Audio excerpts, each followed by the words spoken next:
Hi, welcome back to the show. My name is Nelda. So again, I was on Instagram like I always am, and I came across a very interesting video that I think you guys will really appreciate. And I'm not going to tell you what the video is about. We're going to watch it first, and then you guys will tell me what you noticed in the comment section. So let's watch the video first. How can we help foster the public-private partnerships, bringing American capital and expertise and standards to Africa so that we can keep exploiting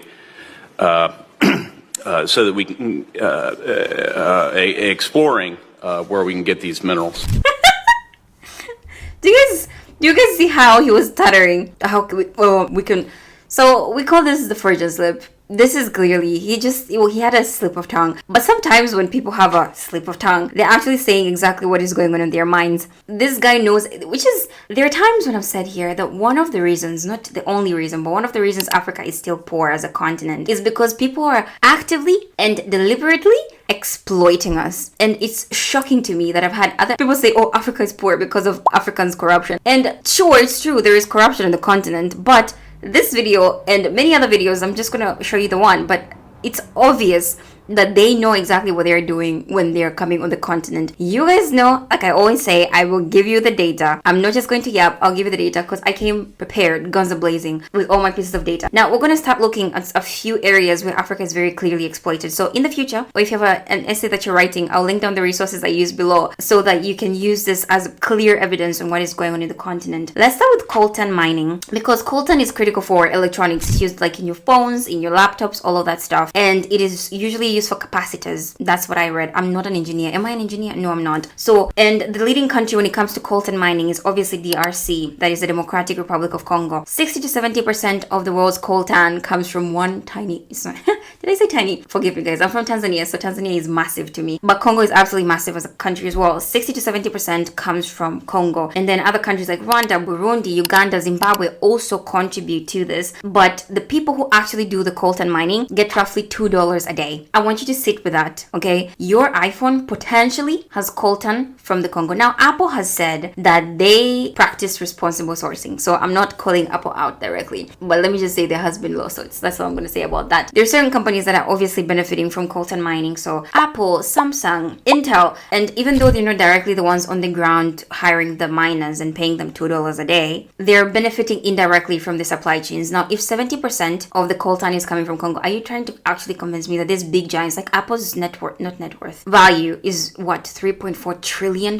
but they cannot facilitate paying these miners who are indirectly contributing to their supply chain a little bit more? I'm not going to get into it. Chinese firms, of course. Ningxia non-ferrous metals, they're involved in cotton processing as well. There's local militias, of course. There's a lot of fighting in the northern part of the Democratic Republic of Congo, which I've covered in this video as well. And they are responsible for smuggling. They're using this conflict in some sense as a way to smuggle minerals out of the country because there's a lot of instability. And then there's obviously Western Asian commodity traders like Glencore, Trafigura. We're going to talk about them in future videos as well. We're going to get into it. Let's move right on to gold mining and how much Africa is losing money from this. Now, Africa loses, take a wild guess, put a pause, guess how much Africa loses every single year from gold illegal mining. Just take a wild guess, because whatever number you're guessing, it's going to be more. I'll shock you. $80 billion a year. Now, $80 billion a year, yeah? To just situate that for you, let me just check before I lie to you. $80 billion a year is Tanzania's GDP.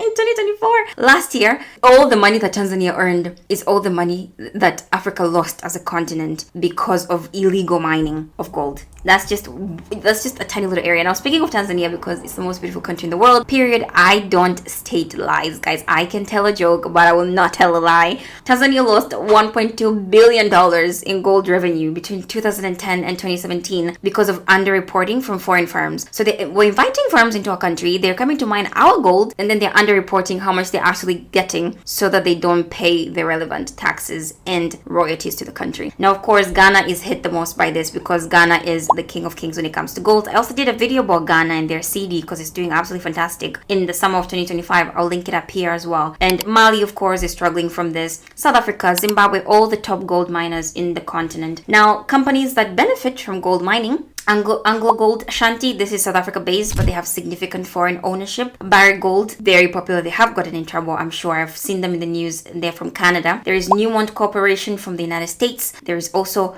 multiple Chinese state-backed firms like Shandong Gold, Swiss refineries like Metalor, and they process, people say allegedly, these firms process smuggled gold as well. So we're not gonna into that today. Are we? Let's jump into diamond trade because we're now in precious metals. Now, diamond, the biggest issue for me with diamond trading is now here's the kicker. I've actually worked in a jeweler's in the UK, and I've been around precious, nice, beautiful, like great quality diamond. I've never gotten the hype. I'm sorry, guys.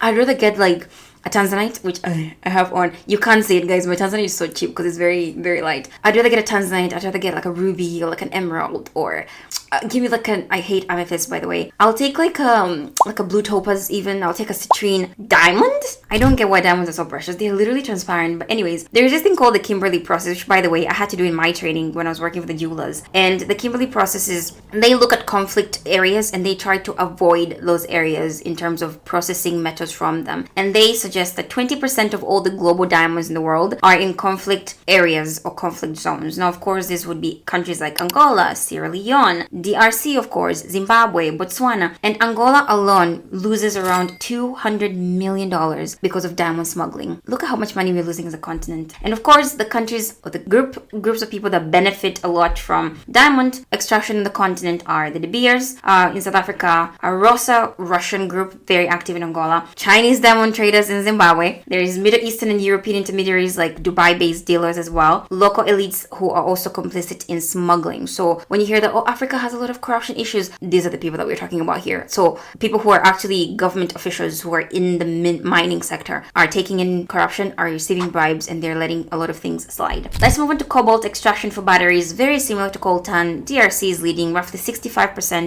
of all the global cobalt comes from the DRC, and that is 100,000 tons a year from one country. And I've said this before, I think I've said this in one of my other videos. If Africa were to shut down, if Africa woke up one day and we were like, you know what, we're actually tired of you guys, we're gonna stop sending anything, we're gonna stop. All the miners in Africa, if they were to quit, like, we're not gonna mine, the world will shut down. Because cobalt is used in mostly in electrical vehicles. So Tesla, I'm looking at you, Elon Musk, if you're watching this, hi. Now, Democratic Republic of Congo, of course, is one of the leading countries here. Looking at Zambia, Zimbabwe, Namibia, South Africa, all these top countries. And of course, the companies / countries that benefit the most, we're looking at Glencore from Switzerland, China Molybdenum, this is a very complicated word, guys. China Molybdenum Co. We're looking at Eurasian Resources Group, that is Kazakhstan based. Tesla, of course, like I mentioned, and other electronic vehicle manufacturers. Is it BYD we're talking about here? Maybe. I'm not saying these countries are mining cobalt from Congo, but I'm saying they benefit from cobalt mining, okay? And Huayu Cobalt, which is from China. There's so many others, guys, that we can go into, but I want to keep this video short. There is copper mining, okay? 500,000 tons of copper are mined from Zambia. And of course, the companies that benefit, we're looking at Glencore again is popping up. China non-ferrous metal mining is popping up again. There is BHP Group from Australia. When we look at uranium mining and all the health risks that pop up with this, like Namibia produces 12% of all the global uranium. All of it, that is roughly 5,500 tons a year. But when you look at local communities and the amount of health risks they're exposed to, because the mining is not done with the miners themselves are not wearing proper gear, nobody cares about their health when they're going to actually work in this mine. Nobody cares. Niger, not Nigeria, by the way, because I mentioned Niger in one of my other videos and somebody went crazy on me because they thought I was talking about Nigeria. Niger loses $90 million